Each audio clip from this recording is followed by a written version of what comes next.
I zipped up the old leather suitcase, the one my late wife had given me for our 30th anniversary, and I carried it down the hallway of a house that no longer felt like mine. My hands were steady, which surprised me. After everything that had happened over the past 2 years, I expected them to shake. But there was a strange peace in finally walking out, even if I had nowhere to walk to. My name is Alistair Whitcombe, and I am 67 years old. I was born in Dunedin, raised on a sheep farm just outside Mosgiel, and I spent 42 years as a structural engineer in Christchurch and later in Auckland. I helped design 3 of the bridges you might cross if you ever drove the South Island. And I am telling you this, not because I am proud, although I am, but because I want you to understand that I was not a useless man. I was not a burden. I had earned my rest. My wife, Rosemary, passed away from ovarian cancer in the autumn of 2023. She was 62. We had 2 children together, but only one survived past childhood. Our daughter, Eleanor, died of meningitis when she was 4, and Rosemary and I never quite recovered from that, although we learned to keep walking. Our son, Bradley, was born 2 years after Eleanor passed. He became, in many ways, the center of Rosemary's life. She doted on him. She forgave him things she should not have forgiven. And when she lay dying in Auckland City Hospital, the last promise she made me extract from her, between the morphine and the silences, was that I would not be a stranger to our boy. I kept that promise. Bradley insisted I sell our home in Remuera and move in with him and his wife Tanith in their new build-out in Albany. I was reluctant. I had lived in that Remuera house for 19 years. But Bradley sat on the edge of my bed the night after the funeral and told me that family was all that mattered now. That he could not bear the thought of me alone in that big quiet house, and that Tanith had already prepared the guest suite. He was 38 then. Tanith was 36. They had been married 6 years. They had no children, although they had been trying, or so Bradley said. I sold the Remuera house in early 2024. It went for $1.6 million, well above what Rosemary and I had paid for it back when Auckland was still affordable. I gave Bradley $400,000 of that money, what I called a living inheritance, to help them clear the mortgage on the Albany place. I kept the rest in a term deposit at the ASB. I told myself I might travel one day. I told myself Rosemary would have wanted me to see Italy at last. We had always meant to go. The first 6 months in Albany were tolerable. Tanith was polite to me, in the way one is polite to a guest one has not chosen. She worked in commercial real estate. She was always immaculate, always on her phone, always in some meeting that mattered more than the dinner she had let go cold on the table. Bradley worked as a marketing director for one of the big dairy export firms, and he was rarely home before 8 in the evening. The house was enormous, 4 bedrooms and a media room and a wine cellar. And most days I padded around in my slippers like a ghost. I cooked for myself. I read. I walked along the Long Bay coast in the afternoons. I tried not to mention Rosemary too often, because I noticed it made Tanith's mouth tighten. The first real crack came in September of 2024. I had developed a tremor in my left hand.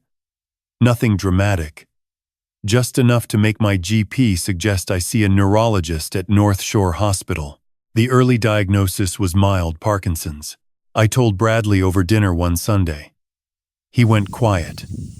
Tanith asked, in a voice that pretended at concern, whether the medication would be expensive. I said I had medical insurance and savings. She nodded, but she did not look at me when she nodded. And I remember thinking that something had shifted in the room. After that night, the small humiliations began. It started with the laundry. Tanith announced that she could no longer include my clothes in the household wash because, she said, my undergarments were unhygienic. I was 66 years old. I had not soiled myself. But I said nothing. I bought a small portable washing machine and kept it in the garage. Then it was the kitchen. Tanith began leaving notes on the fridge about which shelves were mine and which were theirs. She told me that the bottle of Central Otago Pinot I had bought to celebrate the anniversary of meeting Rosemary was, quote, taking up space we need for our entertaining. So, I drank it alone in my room. On the 2nd of October, looking at a photograph of my wife at 23. Her hair red as the cowhide blossom, and I cried for the first time in months. The Christmas of 2024 was the worst. Tanith's family came up from Hamilton. Her mother, a sharp little woman named Coralie, took one look at me and asked Bradley, within my hearing, whether I was, quote, a permanent fixture or a temporary one. Bradley laughed. He laughed. My son laughed at his mother-in-law's joke about whether his father, who had lost his wife 13 months earlier, was a piece of furniture. I excused myself to the garden and stood under the pohutukawa tree for 40 minutes, watching the tui flick between the branches, until I could trust my face again. By the autumn of 2025, I had become invisible in my own son's house. Bradley stopped asking me to join them for dinner. Tanith began holding her real estate clients in the lounge on Saturday mornings, which meant I had to take my coffee in my bedroom because, she said, I made the clients uncomfortable. The tremor in my hand had grown more noticeable, although the medication kept it manageable. I was paying my own way, contributing $2,000 a month towards the household, more than I had ever paid in board as a young man. And yet I was being treated like a stowaway. Then, in February of this year, came the conversation that broke something I cannot quite name. It was a Tuesday evening. Bradley had come home early, which was unusual. Tanith had poured herself a glass of Sauvignon Blanc, which meant she was preparing for a conversation she had rehearsed. I was at the dining table eating the leftover chicken I had cooked for myself 2 days earlier. Bradley sat across from me. He did not meet my eyes. He said, "Dad, we need to talk about your situation." I asked what situation. Tanith answered. She said, "The financial situation, Alistair." She always called me Alistair, never Dad, never anything that suggested kinship. She said, "Do you have any idea what it costs to maintain you here?" I put down my fork. I asked her what exactly I cost her. She had a list. She actually had a list, written on the back of a real estate flyer. She read out the cost of the heating I used in winter, the additional groceries, the wear on the carpet from my walking stick, the increase in the water bill from my showers. She had calculated it down to the dollar. She said I cost them, on top of my $2,000 contribution, an additional $1,100 per month. She said she had been keeping track since I moved in. I looked at Bradley. I asked him if he had known about this list. He said, "Mate, Tanith just wants us to be transparent with each other. Mate." He called his father mate, Tanith went on. She said, "Do you know how much your medication costs us? Do you know what the prescription co-payments alone come to over a year?" She said it as though I were not paying for those myself. I tried to tell her this. She waved me away. She said, "That's not the point, Alistair. The point is the lifestyle adjustment we have all had to make. The point is that we are at a stage of our lives where we should be looking forward, not backward." I asked what backward meant. Bradley finally looked at me. He said, "Dad, we have been trying to start a family for 3 years. The IVF is expensive. We need the space. We need the space, both literally and, emotionally." I told him I understood about the IVF. I told him I had not known things were that hard. I told him I would happily contribute more, or I would look at moving into a smaller flat nearby. I told him whatever they needed, we could figure out together. Tanith laughed. It was a short, dry sound. She said, "Oh, Alistair, you don't have to do anything dramatic. There are some lovely retirement villages in Ottawa. We have looked into them. Some of them have a very reasonable buy-in, and the levies are manageable on a pension." I said I was not ready for a retirement village. I said I was 67, not 87, and I still walked 4 kilometers a day along the coast, and I was perfectly capable of living independently if that was what they wanted. That was when Bradley said the thing I will remember until the day I die. He said, "Dad, if you don't want to end up in a rest home, then go and find yourself a job. A job." He told a 67-year-old man with Parkinson's, who had given him $400,000 18 months earlier, to go and find a job. As though I had been lounging on his couch all this time eating his food and not earning my keep, as though my entire career, my entire life, of building things that would outlast me, had amounted to nothing. I sat very still. The tremor in my left hand started up, and I let it. I did not try to hide it. I looked at my son, the boy I had taught to fish at Lake Taupo when he was 7. The boy I had carried on my shoulders through Cornwall Park.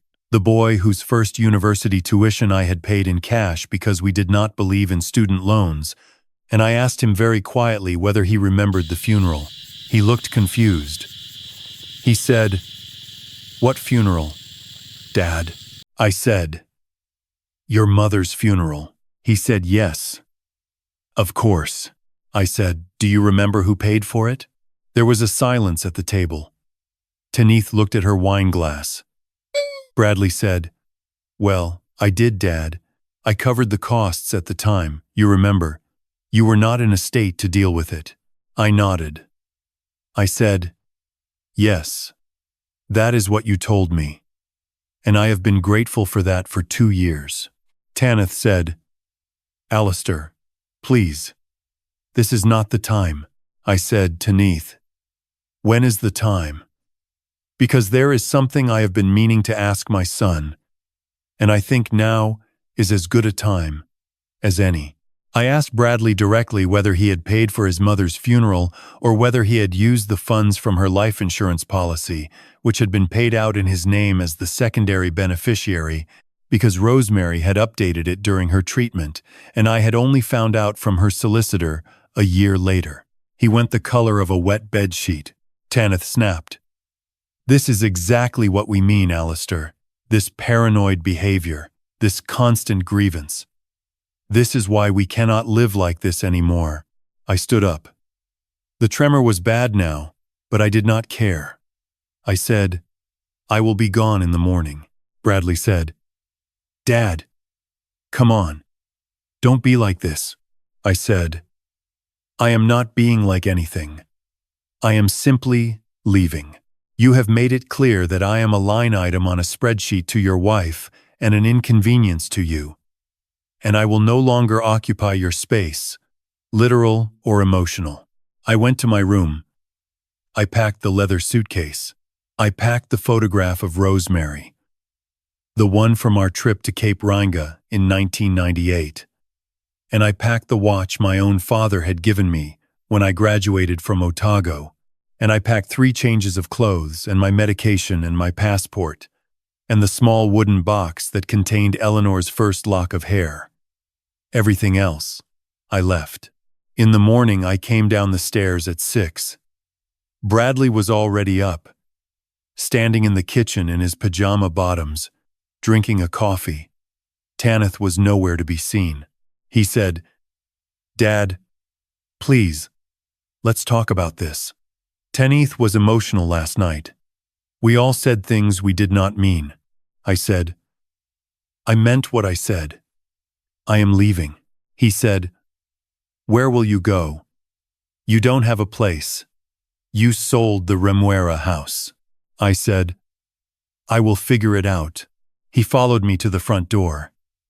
He raised his voice. He said, "Dad, you are being ridiculous. This is not how a grown adult handles a disagreement. You cannot just walk out into Albany at 6 in the morning with a suitcase. You don't even know where you are going." And then, when I did not respond, he said the words he had used the night before, but louder this time, as though volume might make them stick. He said, "If you don't want to end up in a rest home, then go and find yourself a job." That is what life is, Dad. That is what being responsible looks like. I opened the front door, and as I stepped onto the gravel of the driveway, the morning was the cold blue of a Waitemata autumn. And somewhere, a bellbird was calling, and I heard the soft hum of an engine. A black Mercedes-Benz S-Class slowed and stopped at the end of the drive. The rear door opened. A woman stepped out. She was perhaps 50, with chestnut hair and a tailored cream coat, and she walked up the drive towards me with the kind of purpose that does not announce itself. Bradley stood in the doorway behind me, his coffee mug halfway to his mouth, and I heard him say, "What the hell?" The woman reached me. She did not embrace me. She simply held out her hand, the way you do when you are meeting someone properly for the first time. And she said, "Mr. Whitcombe, my name is Imogen Lansdale. I have been looking for you for 14 months.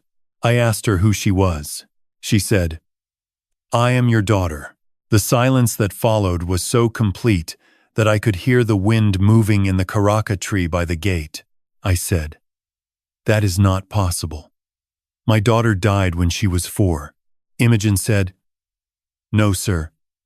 Your daughter Eleanor died when she was 4. I am the other one." She handed me an envelope. Inside it was a photograph. A young woman, perhaps 22, with dark hair, sitting on a stone wall with her arm around an older woman. The older woman was someone I had loved very much, a long time ago, before I met Rosemary. Her name was Margaret Lansdale. I had not seen her since 1981. Imogen said, "My mother passed away in 2024. She left me a letter. She told me about you. She told me she had never wanted to interrupt your life because she knew you had married, and she had also married, and she did not want to cause harm. But before she died, she told me she had always thought I deserved to know my father. I have been searching ever since.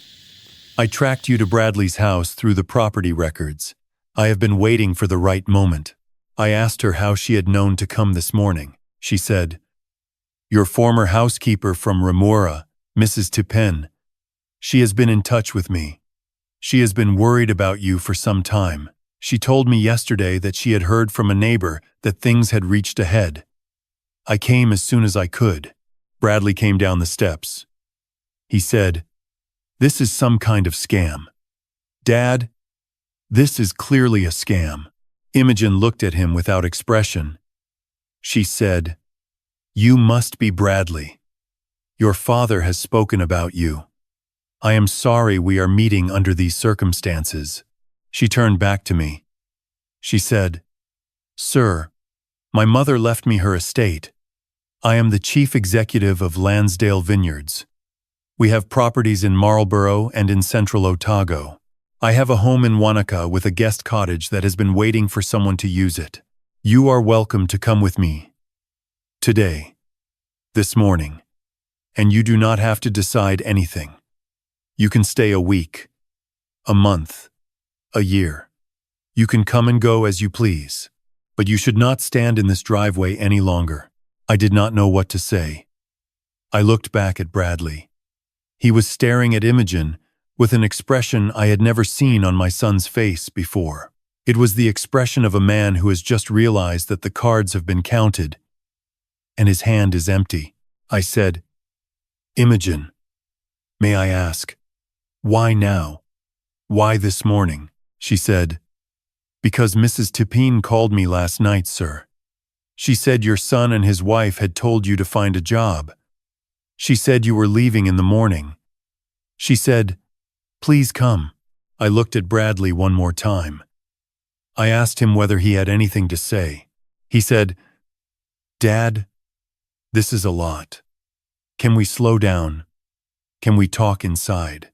I said, "No, son. I am 60 years too old to slow down for you anymore." I picked up the leather suitcase. Imogen took it from my hand, gently, and carried it to the boot of the Mercedes. The driver was a young man in a gray jacket. He nodded at me. He said, "Good morning, Mr. Whitcombe. I am Daniel." I sat in the back of that car, and I watched my son's house grow smaller in the rear window. Tanith had appeared at an upstairs window in her dressing gown. She was on her phone. Of course she was. I imagined she was already calculating what this might mean for them. Bradley stood on the front step with his coffee mug and his mouth open. We drove south. Imogen and I talked for the first hour without stopping. She told me about Margaret. She told me Margaret had emigrated to Sydney in 1982, the year after we parted, and had given birth to her there.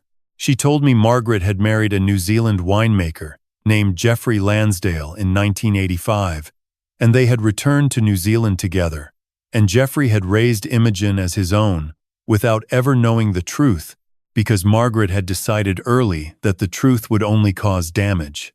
She told me Geoffrey had died in 2019 of a heart attack at 64, and Margaret had run the vineyard alone after that. And Imogen had taken over operations in 2021. She told me she was 43 years old. She told me she had been married once, and divorced, and had no children. I asked her whether she had hated me all those years for not being there. She said no. She said her mother had been clear that I had not known. She said her mother had been clear that I was a good man who had built a good life with another woman, and that interrupting that life would have been selfish. She said she had only resented Margaret a little for the secrecy, but she understood. She said she had grieved Margaret hard. I asked her whether she had a photograph of Margaret from the recent years. She handed me her phone. There was Margaret, white-haired, smiling, standing among the vines. She had grown into the face I had imagined she would grow into. I sat in the back of that Mercedes and I cried, properly cried, for the first time since Rosemary's funeral. Imogen did not say anything. She put her hand on top of mine and let me weep. We arrived in Wanaka late the following day, after a stopover in Christchurch. The cottage was at the edge of the vineyard, a small stone building with a wood burner and a view of Mount Aspiring. There was a kitchen, a bedroom, a sitting room, and a small study. Imogen had stocked the fridge. There was a card on the table. It read, "Sir, you are home. I will not interrupt you. When you are ready." The main house is a 3-minute walk through the rows. There is no rush. Imogen. I stayed in that cottage for a week before I walked up to the main house. I needed the time. I sat by the burner in the evenings, and I let myself feel everything I had been holding down for 2 years. I thought about Rosemary. I wondered whether she had known about Imogen, somehow, in the way that women sometimes know things. I thought she would have liked her. Rosemary had always wanted a daughter. When I finally walked up to the main house, Imogen was on the veranda with a glass of Pinot Gris. She had set out 2 glasses, as though she had known I was coming that day. She poured me one, and she said, "Dad." It was the first time she had called me that. I do not have words for what it did to me to hear it. We talked until the sun went down behind the Crown Range. We talked about my work, my bridges, my marriage to Rosemary, my grief over Eleanor, my long quiet years of doing the right thing and getting the wrong thanks. I told her about Bradley's childhood, about the boy he had been before he became the man at the dinner table. I told her I did not know where it had gone wrong. She listened. She asked good questions. She did not judge. She told me about her own life, about the years of running the vineyard, about her divorce in 2018 from a man who had not been kind, about her loneliness, about the strange comfort of finding her father at 43. In the months that followed, my life rearranged itself into a shape I had not known was possible. I moved permanently into the cottage. I went into Wanaka twice a week for my Parkinson's medication and physiotherapy. I helped Imogen with the engineering side of an irrigation overhaul she had been planning. I had not used my professional skills in 7 years, and the work woke something in me that I had thought was finished. I was not a man on a couch eating someone else's leftovers. I was a man with a daughter, and a vineyard to think about, and mountains to look at. Bradley called 3 weeks after I left. I did not answer the first time. I did not answer the second time. The third time, I picked up. He said, "Dad, I have been worried sick." I said, "Where did you think I had gone?" He said, "The woman. That woman, the one in the Mercedes. Who is she, really? Have you had her checked out? Tanith thinks she might be after your money." I almost laughed. I asked him whether he understood that Imogen Lansdale's vineyard was worth more than $15 million. I asked him whether he had bothered to look her up. There was a silence on the other end. He had not. He had assumed she was a fraud because the alternative was worse. He said, "Dad, look, things got out of hand at our place. Tanith and I have talked about it. We were under a lot of pressure with the IVF and the financial stuff, and we said things we should not have said. Why don't you come back for a weekend? We will sort things out properly." I said, "Son, I would like to ask you a question, and I would like an honest answer." He said, "Of course." I said, "Did you use your mother's life insurance money to pay for her funeral?" He said nothing. I said, "Bradley." He said, "Dad, you have to understand. The funeral was expensive. The insurance was meant to cover those costs." I said, "The insurance was meant for you. It was your mother's gift to you. The funeral was my responsibility. And you told me you had paid for it out of your own pocket. You let me believe that for 2 years. You let me thank you. You let your wife use it as a chip to play against me at the dinner table when she said the funeral had been an investment." He said, "Tanith said that." I did not say that. I said, "You let her say it. That is the same thing." There was a long silence. I said, "Son, I am not angry anymore. I want you to know that. I am a long way past anger now, but I am not coming back for a weekend. I am not coming back for a Christmas. You have a sister you have never met, and she has been a better child to me in 3 months than you have been in 3 years. I will not punish you. I will not change my will out of spite, although I will be writing a new one, and you will not like all of it. But I am going to live the rest of my life in a place where I am wanted." He cried. I let him cry. I told him I loved him. I told him I would always love him, because that is what fathers do, even with the children who break them. I told him he could call me, and I would answer, when he was ready to be honest. And then I hung up. Tanith never called. Bradley and Tanith separated in October. The IVF had failed for the 4th time, and the marriage, it turned out, had been held together by appearances and a shared mortgage. Bradley moved into a 1-bedroom apartment in Takapuna. He sent me a long letter at Christmas. He wrote that he had been re-examining a great many things. He wrote that he had begun seeing a therapist. He wrote that he understood, now, what he had done, and what he had allowed his wife to do, and that he was not asking for forgiveness. But he wanted me to know that he was sorry. I wrote back. I told him forgiveness is not a gift you give once. It is a slow opening of a door, and the door was not closed. He flew down to Wanaka in February of this year. He met Imogen for the first time. They were awkward with each other. Imogen, to her credit, was gracious. She gave him a tour of the vineyard. She poured him a glass of the 2023 Pinot Noir, which is the wine I helped her redesign the drainage for. And she said to him, "Your father has good hands for irrigation engineering."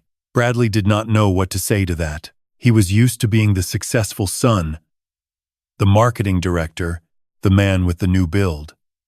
He was not used to being the brother who had failed the test his sister had passed without taking.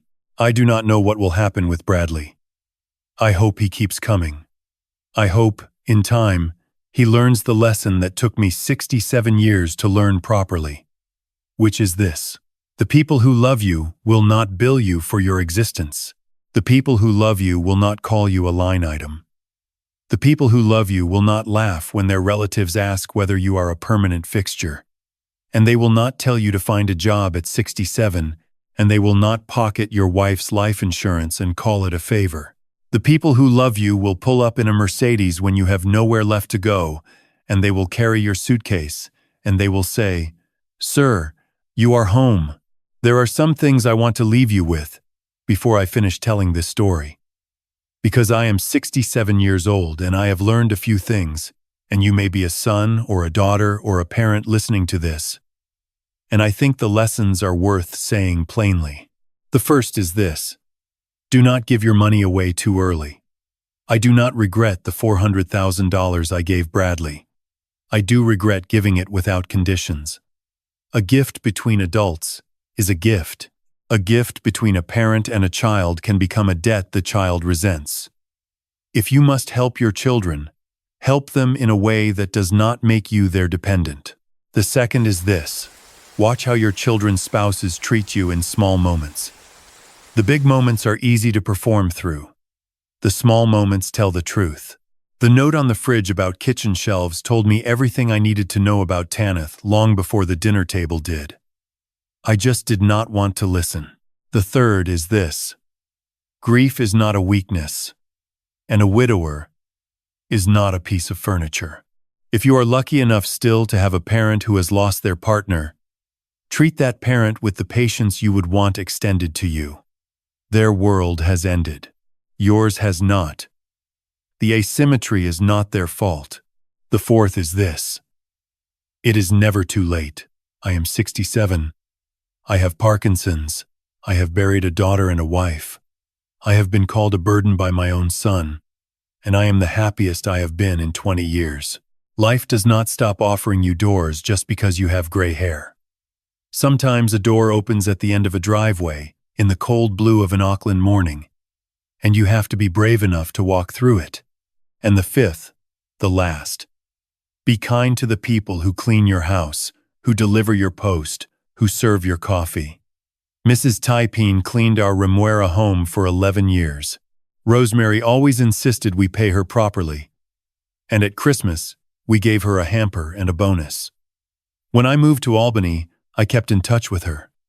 I sent her a card on her birthday. I asked about her grandchildren. None of this was strategy. None of it was an investment. It was simply the right way to treat another person. And it was that woman, that retired cleaner, who saved my life. She was the one who saw what was happening from the outside. She was the one who tracked down Imogen. She was the one who picked up the phone the night before I left. The world keeps a quiet ledger of how you treat the people who cannot do anything for you. And one day, in a way you cannot predict, that ledger balances. I am sitting now on the veranda of the cottage. The sun is going down behind the Crown Range, and the light is on the mountains, the way it was on the night Imogen called me Dad for the first time. There is a glass of the 2023 Pinot Noir on the table beside me, and a photograph of Rosemary, and a letter I have just finished writing to Bradley, and somewhere in the main house my daughter is on the phone, arranging the autumn harvest. I am home, and if you are out there listening, and you have been made to feel small in your own family, in your own house, in your own old age, I want you to hear me clearly. You are not a burden. You are not a line item. You have not run out of life. The Mercedes does not always come, but the door, somewhere, is always there. You only have to be willing to walk to it.